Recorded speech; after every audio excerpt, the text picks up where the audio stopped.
On the southern coast of Alaska, there is a place where, over time, an entire community packed up and left.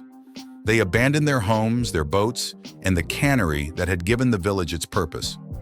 For more than 70 years, almost no one has lived there. The village was called Portlock, and the stories that grew up around its abandonment are still told today. To understand it, you first have to picture where Portlock sat. It lay near the southern tip of the Kenai Peninsula, on a stretch of coast facing the cold Gulf waters of southern Alaska. There were no roads in. You reached it by boat, or not at all. Behind the village rose steep, forested mountains. In front of it lay the gray, restless sea.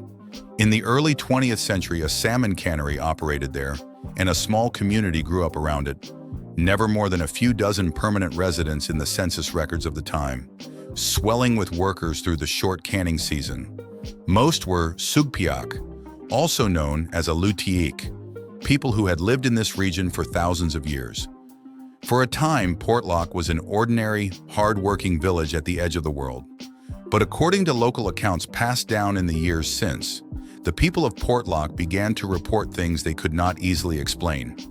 The stories tell of men who went up into the hills after game and did not come back, of search parties that sometimes found nothing at all. There are retellings of a worker found dead near the lagoon and of bodies recovered from the water, though it's worth saying plainly that these specific accounts appear mainly in later tellings, and researchers have found little in contemporary records to confirm them. And there were the tracks. Residents, as the stories go, described enormous footprints pressed into the mud along the streams, shaped almost like a human foot, but far too large and wrong in every proportion. In time, the accounts say, the people of Portlock came to believe they were not alone in those mountains.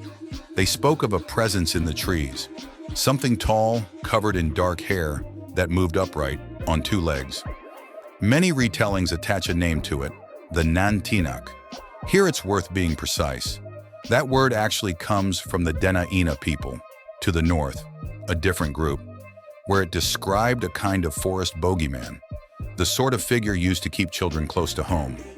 The Sugpiaq of the Portlock area had their own traditions of beings in the deep woods, and over the decades the two have blended together in the popular story. In those older traditions, such a creature was not simply an animal.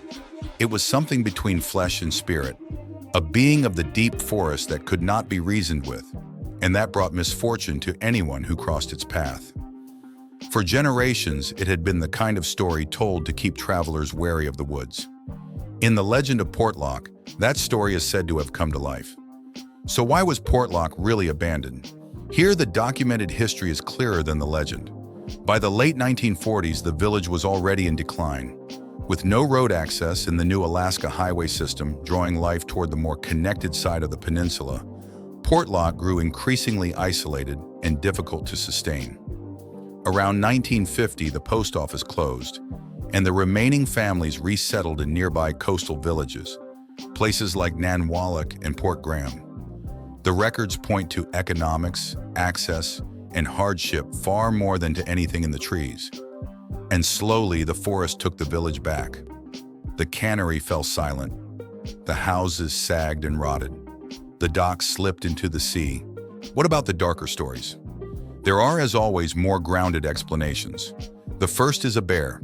Alaska's coastal brown bears are among the largest predators on Earth, and a single aggressive animal could account for attacks, for deaths, and for enormous tracks along the streams.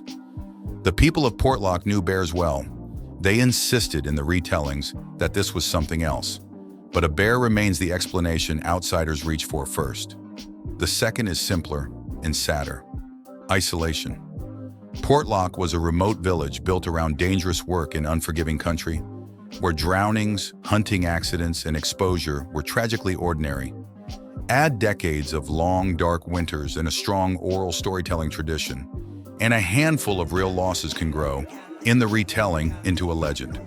And then there is the third explanation, the one that keeps the story alive. That something walked those hills that doesn't appear in any field guide. It's worth noting that the most dramatic versions of the Portlock monster story became widely known only decades after the village emptied, and some details have since been questioned or shown to be embellished. But for many people who tell it, no tidy explanation has ever fully settled the matter. Today, Portlock is a ghost town, a scatter of collapsing structures swallowed by moss and spruce. On a coastline most maps barely acknowledge. Few people visit, fewer stay the night.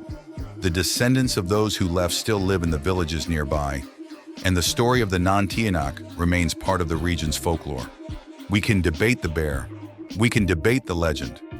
What the records do tell us is that a small, isolated community, worn down by hardship and cut off from a fast-changing Alaska, finally chose to leave, and that the story of what they may have seen in the trees has outlived the village itself. So what do you think was out there at Portlock? A bear, a legend, or something we still don't have a name for? If you have a theory, leave it in the comments. And if you want more forgotten places and unexplained stories from the far north, subscribe to Vanish North.